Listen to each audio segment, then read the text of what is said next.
Hello, beloveds. This is Cynthia Borsellino. So glad you joined me today. Today, I'm going to be talking a little bit about questions and opinions. Well, what does that mean? It's like when we're kind of in our communities and in our relationships, whether it's family or our friends or even, not kind of acquaintances or whatever. When you're in conversation with them, are you there asking questions or are you there having your own opinions?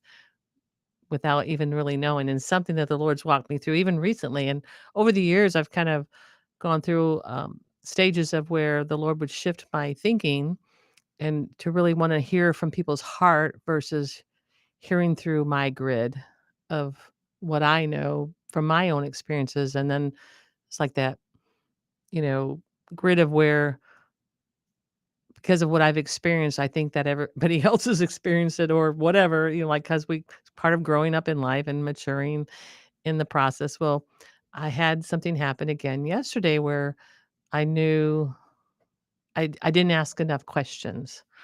And so anyway, I'll share a little bit about that. And so my heart for this time is like to see how God shows up for us, and he's never condemning or shaming us in any way, but it's like how can we show up better for one another, and especially with him, wanting us to be in deep relationships, but to have that trust built and where we're safe with one another. And if something does come up where we feel uncomfortable, that we're okay with talking about it, right?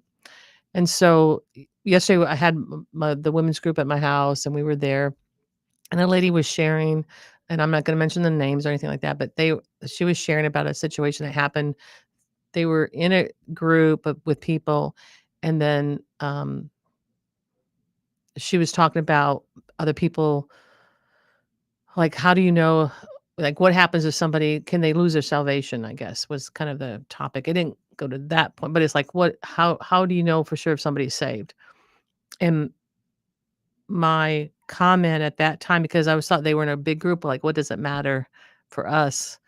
And to me, some of that's needless conversations that God talks about in the Bible where it's like, why are you talking about that when it's just it's not gonna get anywhere, like arguments. Why are you gonna argue with somebody when it's not gonna go anywhere? You can have and that's the opinions, because when people have opinions, they're strong, those are the conversations you need to stay because it's just gonna lead to arguments. So, and and, um, so to me, it's like I'm asking the Lord, like, you know, what happened during that conversation is like, well, after everybody left, because I was just saying it's like, I wouldn't have that conversation, right? Like, don't Don't go into something like it's not up to us to decide who's saved and who's not saved.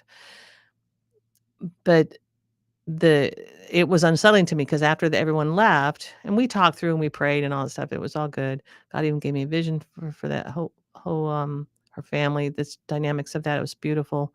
But I had something unsettling. I didn't know what was going on. And I kept asking, and the enemy's there. Oh, you should have kept your mouth shut, or you should have done da da da da da. And I know that's the enemy because the way it's like it attacking me.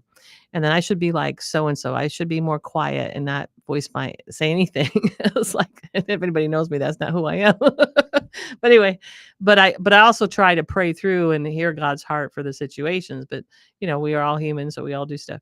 So I'm like, oh my gosh, all of a sudden I'm like, okay, this has got to stop. Shut up, Satan, and I'm calling her.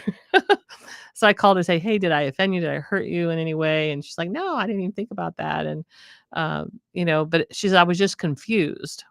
So I said, "So let's go back to the beginning. Like, what were you trying to convey in that conversation?" And I said, and to me that I was because it was in a group. She says, "No, it wasn't in a group." I said, "Well, that's what I heard." Like, "No, we weren't." She goes, "We were in a group in the beginning, and then we left, and then it was just her and her daughter who had having the conversation." And so I said at that point, it's like the Lord says that if I woulda asked another question and said, "Are you talking about you were discussing that in a group?"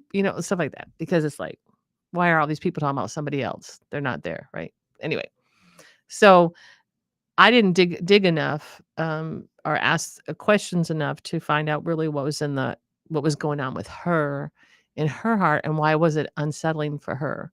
And I'm not gonna go into, like, all that with her, but we talked more a little bit about it, and it was just really powerful and really sweet. And it wasn't it wasn't a negative thing. It was like she's asking their legitimate questions that, we should be able to hear people's heart, right? So when I was hearing the heart, so it's something that the Lord was teaching me again because I've been through this before where I didn't I didn't ask a question. I didn't ask the question. I assumed that I knew what she was talking about or what they were doing, right? So, and I think that maybe it's because when I look back at other settings or rooms of people that maybe, like there might be some more judgment there and I need to have to face that. Say, Lord, I cut off any judgment of any people that I was in relationship with where or where I thought people were talking about me because that women, I think that's a common thing, right? And so here we are.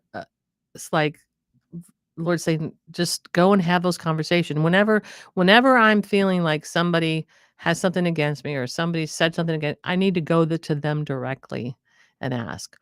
Or if I know that I've said something and it was out of line, or I didn't, maybe the atmosphere changed and maybe I was a part of that and not in a good way, right? That I need to go and talk to them about it to shut the enemy up.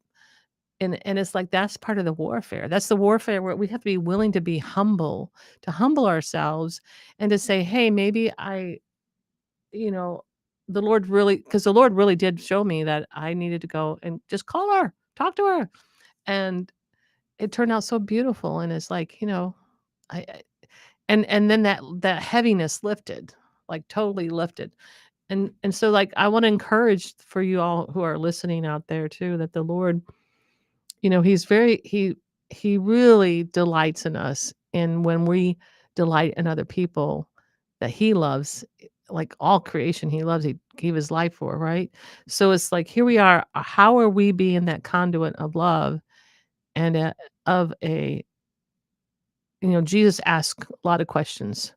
So ask the Lord, what question do I need to ask?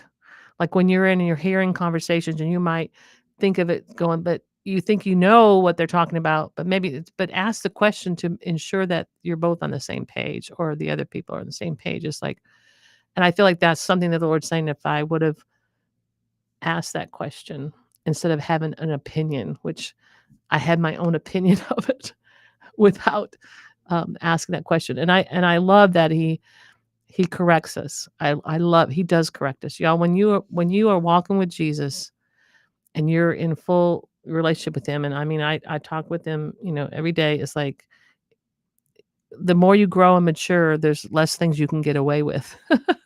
I realized that too. And I was like, you used to let me do that and be okay. Like I never felt like I needed to shift out. He goes, no, no, I'm calling you to yes, because you were too immature to deal with it back then, right? So now let's kind of get some, you know, um, more training here, like, and how do you show up in your relationships? And that's even with my own husband, my spouse too, because I think the people we're closest to, we shut down or we have our opinions because of past experience or whatever. But I've realized, just like with my husband, I remember the Lord telling me, he goes, "You think you know him really well." Because we've been married, 43, but at that time, I think it was 36 years.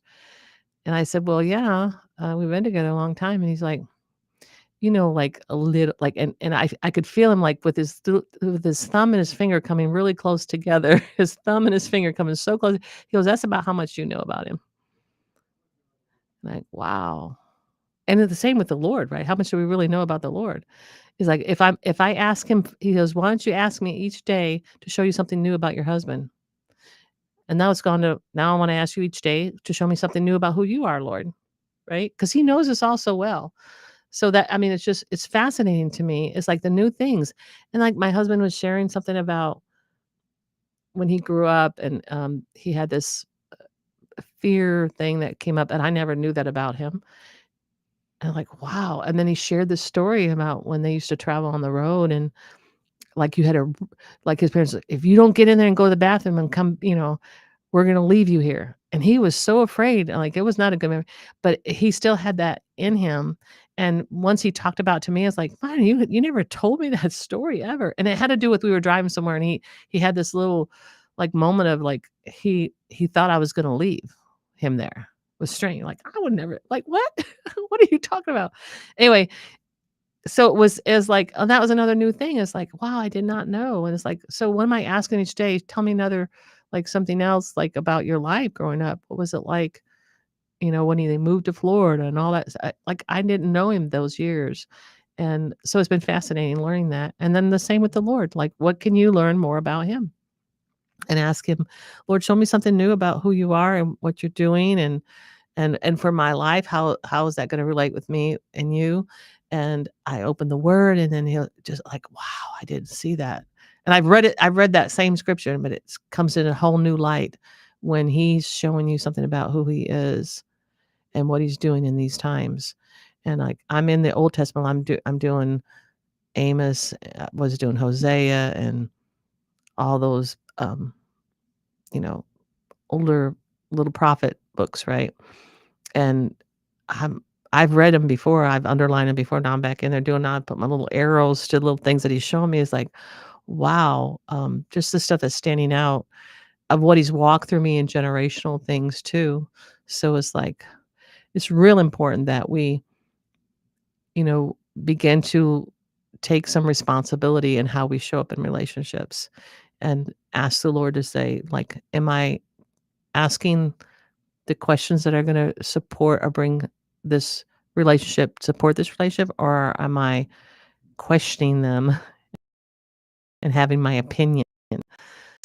So to encourage each of you to kinda look out in your own life and in your own relationships, today, like, how are you showing up? And are you allowing the Lord to be a part of those everyday relationships to go deeper and to be more present and more attentive to your surroundings and what's there with those relationships. So I'm so thankful to the Lord and thankful for y'all to listening. And please reach out to me at belovedunveiled@protonmail.com, belovedunveiled@protonmail.com. And hope y'all have a blessed week and let him unveil who he is to you this week in more ways to be watching, be listening, be hearing, fragrance, be waiting for his sense. We'll talk more about that too. But